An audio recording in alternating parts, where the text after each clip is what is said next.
What is your first thought? Mine is that they're too small.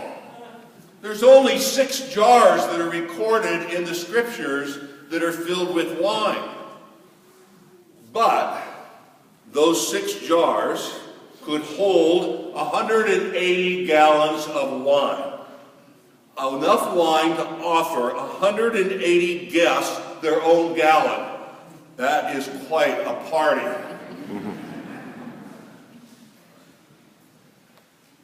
But it's just so difficult for us to imagine the abundance that flowed through Cana that particular day. And that no one, absolutely no one, would go away thirsty. Now, if you listen carefully to the prophet Isaiah today, Isaiah in the first reading talks about the exiles returning home to Jerusalem. Those who had been dispersed and were living in Babylon, away from their own land, in need, lonely, and empty. He was imagining a new future for the people.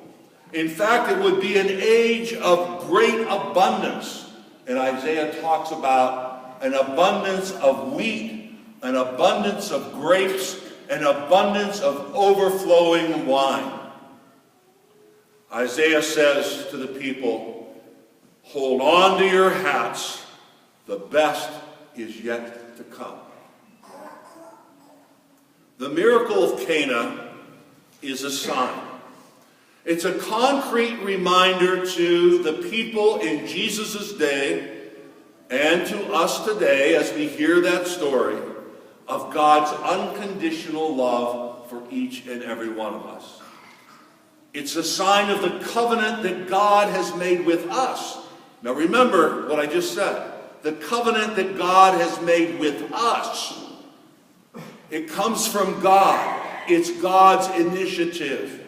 It's God's love extended to each and every one of us. It's God that binds us to God's self.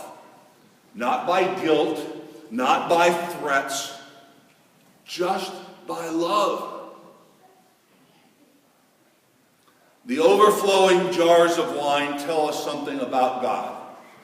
That's the purpose of the reading and the story today. And hopefully it helps us to see God's love that overflows gallon by gallon into our lives. Basically, there is no limit.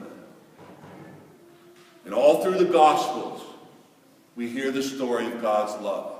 We just finished the Christmas story about the abundance of God's love overflowing into this world as a very vulnerable child, like the one we're going to baptize today. The healing of the lepers, the forgiveness of the woman caught in adultery, the story of little Zacchaeus caught up in the tree wanting just some fulfillment in his life, the cure of the blind man who could not follow and go move into the future on his own. Each story is a sign of God's overabundance of love, a story of a different future for each and every person, so much better than their present circumstances. For Isaiah and the people, they know how life is, but it's not the way life needs to be. That's what God tries to tell each of us. Isaiah speaks of God's rescue in our lives, the possibility of change where change is needed. Isaiah and God's abundance stretches our imaginations beyond anything that we can even begin to fathom. So what does the story say to us? I guess I would ask you today, how many times have we given up on our dreams? How many times have we ached over the loss of someone we love? A friend, a parent, someone significant in our lives? How many times have we been frightened out of our skin by sickness, by physical pain, emotional pain? How many times have we knelt before a cross, looking up in despair, and just pleading with the Lord to do something? So I don't know what your story is, but God wants to fill those empty moments, if there are any. God wants to fill even those empty years, if they are. And so when it appears in our life that the wine is running dry, that we're on empty, God wants God's love. God wants God's wine to overflow in each and every one of you, gallon after gallon.